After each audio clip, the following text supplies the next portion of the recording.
송작가 TV의 압박 면접 6호. 민주당 2호 영입인재 이재성입니다. 산 장림동에서 살고 있고 사학을 희망하고 있습니다. 별명이 동네 잡수시라고. 예, 우리 동네. 네, 우리 동네 잡수시라고. 예, 50 정도가 되었을 때는 특정 주주를 위한 일은 그만해야 되겠다. 창하게 얘기하긴 그렇지만 우리 사회 공익을 위한 일들을 좀 해보면 좋겠다. 정치도 그 연장이라고 생각을 합니다. 경제가 어렵지 않습니까? 네. 이럴 때 필요한 게 성장 동력이라 그러죠. 우리나라에서 벌어지는 스포츠 경기인데 1억 명이 그 경기를 보고 누적해서 4억 명이 보는 경기가 있어요. 혹시 윈블든 하면 어떤 게 떠오르세요? 테니스죠. 축구 그러면 영국이 떠오르잖아요. e스포츠 하면 한국이 떠올라야 된다라는 브랜드가 중요하다. 다대포를 많이 얘기를 하는 게 바다를 끼고 e스포츠를 즐길 수 있는 데는 우리나라밖에 없고 가장 지역 경제를 잘 성장시키고 양질의 일자리를 만들어내면서도 의미 있는 그런 정치인이다.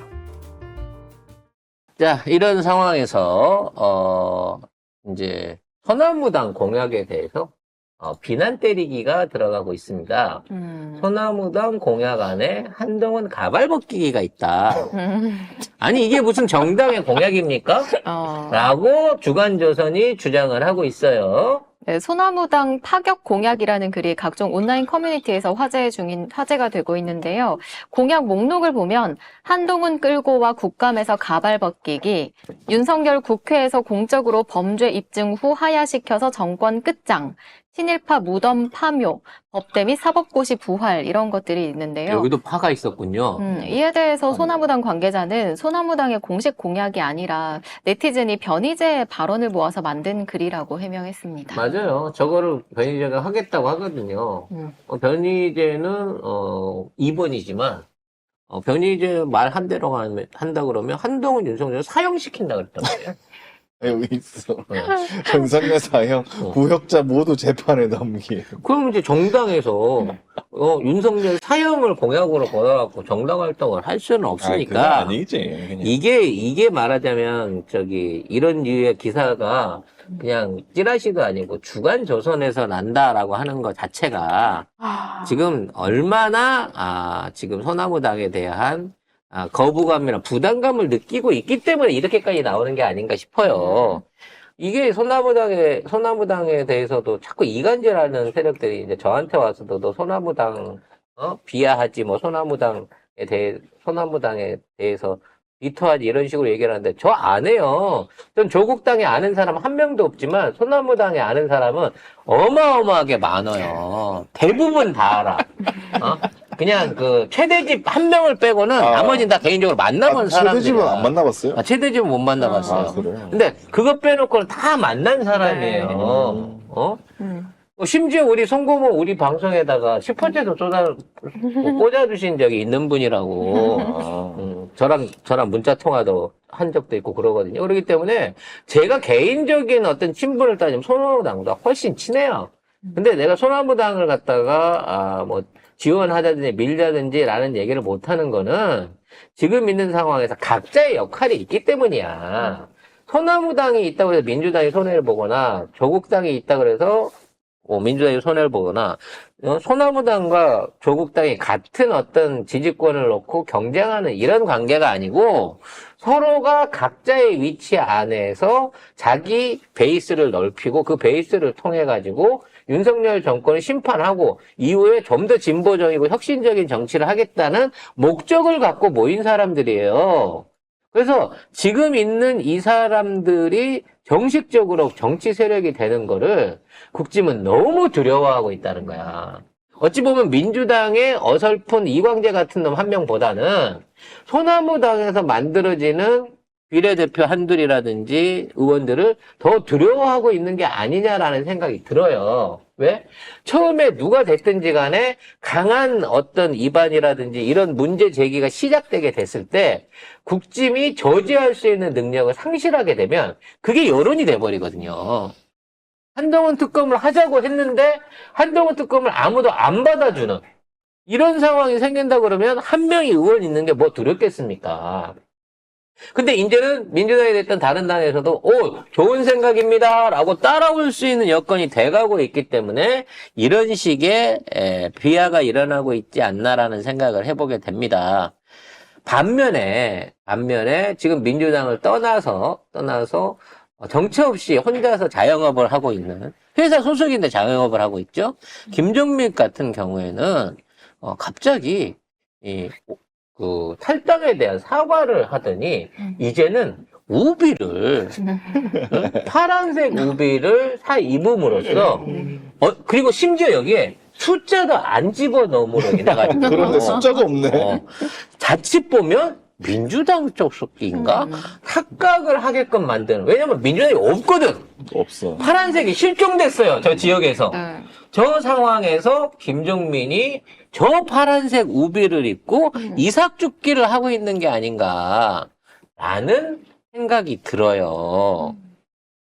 네, 김종민 후보가 이영선 후보 공천 취소 다음 날인 25일 파란색 우비를 입고 선거운동에 나섰습니다. 피켓도 하단 절반을 남색이죠. 짙은 푸른색을 사용했는데요. 보시다시피 숫자도 없이 민주당인 양. 누가 봐도 이건 민주당 의원 같지 않아요? 보통 숫자는 넣는데 아무리 색깔을 뭐 페이크를 쓰더라도 숫자를 넣는데 숫자가 없네. 너는 자랑스러운 6이라는 숫자가 있잖아.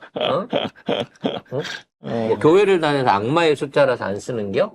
아무튼 요런 식으로라도 국회의원이 돼보겠다는 생각을 하고 있습니다. 그래서 저희 방송에서 어차피 찍을 거면 국지매보다는 김종민을 찍어두는 게 앞으로 활용 가능성이 높다. 양소영도 날릴 수 있다.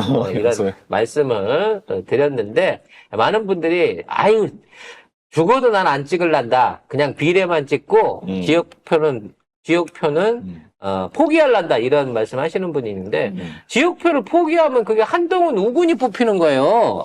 한동훈의 따까리가 뽑히는 겁니다. 짜증나네, 네. 진짜. 정말 아산이 아니라 지금 세종 지역 계시는 분들한테 너무 죄송하지만 최선을 못한다 그러면 차악을 선택하는 입장에서라도 국진위원을 하나라도 방면을 해주셔야 되지 않겠습니까? 오늘 뭐 뉴스공장에 인터뷰 여론조사 나온 거 보니까 그 국민의힘이 19.8이고 세종에 새로운 미래 김종민이 26.1이에요. 그래서 근데 44.6%가 투표할 인물이 없다요. 어떡해. 그래서 저는 그 걱정을 많이 했어요. 김종민 관련해가지고. 걱정은 무슨 그냥 짜증이죠. 아니, 난 그 걱정을 한 게 아니라 우리 그 후보 등록 마감날에 딱 이게 터졌잖아요. 네. 그래서 정말 저쪽에 똑똑한 놈이 있었으면 김종민이 바로 탈당을 했을 것이다. 그래서 세종의 무소속으로 나왔을 것이다. 라는 생각을 해봤어요. 이게 어차피 민주당이 없는 입장이라 그러면 김종민은 사실 무소속인 게 훨씬 편해요. 그게 훨씬 나았지. 민주당 인척도 할 수 있고. 그렇지. 그리고 마찬가지로 당선 가능성을 높이면서 심지어 양소영도 끌고 갈 수 있는 양소영이 비례 1번을 받을 수 있는 여건이 된단 말이야. 지금 있는 상태에서는 지지율이 6% 이상으로 오르지 않는 이상 김종민이 당선되면 비례 1번은 양소영이 못 돼요. 그렇기 때문에 그 상황에서 나는 마감 시간 직전에라도 김종민이 무소속으로 탈당하지 않을까? 그 걱정을 했었단 말이야. 다행히 거기까지 머리가 안 돌아갔어요. 네. 근데 지금 있는 상황에서 우리가 김종민을 잘라버리면 양소영이가 된단 말이에요. 그러면 여러분, 국진 생각하지 말고 김종민이 더 싫어? 물론 다 싫지. 다 싫은데 나는 양소영이 더 싫더라고. 와. 그래서 여러분 정말 극한 직업이다. 진짜 민주당 위하는 마음은 정말 극한 직업인데 그 투표 포기를 지금 생각하고 계신 44%의 유권자분들이 정말 정민이한테 몰아주세요. 그리고 대신에 더러운 미래에는 비례표를 주지 마세요. 아니 거기 누가 찍어? 그러니까 정민이를 지역구로 해서 뽑아는 주되 더러운 미래 그 43%가 비례를 안 주면 투표 결과로 그게 증명이 되는 거야. 양소영이 120이라 너는 찍었다라는 거고, 그 다음에 비례를 하나로 안 찍음으로써 너 그 추세로 하면 앞으로 너 이번에 로또만 해서 된 거지만 앞으로 정치 생명이 없다라는 얘기예요. 종민 이번이 4선입니다. 자신의 대의를 펼치기 위해서 국회의장이 되기 위해서는 5선을 해야 되거든요. 따라서 김종민이 4선에 당선되고 나면 지금 있는 더러운 미래를 배신 때리고 다시 민주당 예, 있다고? 철저하게 어떠한 방식으로든 더러운 미래에 낙연이 따까리는 안 할 거다라는 생각이 들어요. 그럼 국짐을 가든 뭐 어디를 가든 무소속으로 가든 뭔가 더 이상 혼자서 소년가장은 안 하려고 하는 마음이 들겠죠. 그렇기 때문에 정말 죄송하지만 표를 버리실 거면 그 선택도 존중해야 되겠지만 어쩔 수 없이 찍으신다고 하면 1번을 찍으시는 거 그러니까 지금 이 찍을 1번을 못 찍으시니까 진짜 미치겠네. 1번을 찍으시는 것보다는 정민이한테 표를 던져서 양소영을 죽이자. 저는 더러운 미래를 쪼개자라는 말씀을 양서영이 드리는 누군지 거죠. 모르시는 분들을 이 위해서. 이영선 후보가 더 짜증이 나고 더 밉다는 거예요. 그러니까 얘는 사과 발언도 없이 지금 잠수를 타버렸잖아요. 양소영이 민주당 외 전국 대학생위원장 하던 그 사람입니다. 난리치던 싸가지. 사람. 네. 그 사람은 아휴, 그 사람이 지금 저쪽에 1번이거든요. 새로운 미래. 그럼 만약에 김종민이 되면은 이 사람이 안 되긴 해요. 안 될 것 같은데.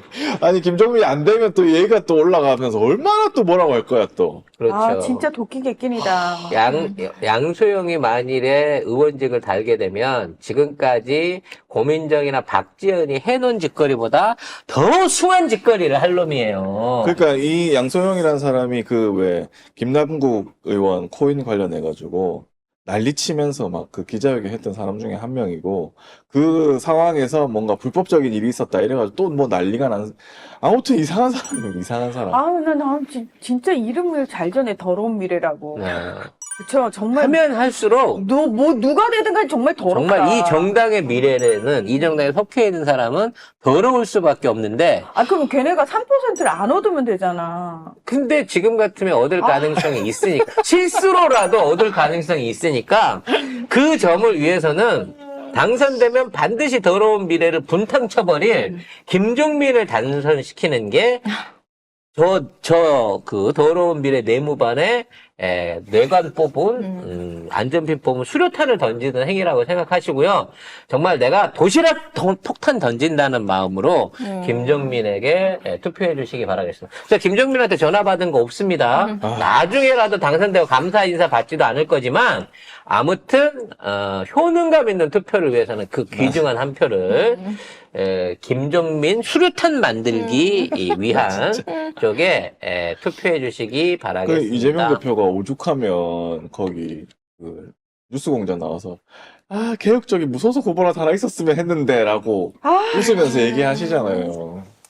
그러게 그냥 미리 포기해버린 거기 무소속을 생각하고 있다가 속이 야 이거 터져. 너무 세다 민주당의 김종민에다가 국짐까지 나는 어차피 보존도 못 받겠구나 하고 아예 포기를 해버리는 바람에 밀 수가 없게 된 상황이 생겼다는 거죠. 박현진 님이 김종민 당선시키고 뒷조사 철저히 해서 보궐선거 만드는 게 베스트입니다. 그거 괜찮네. 그거 괜찮네.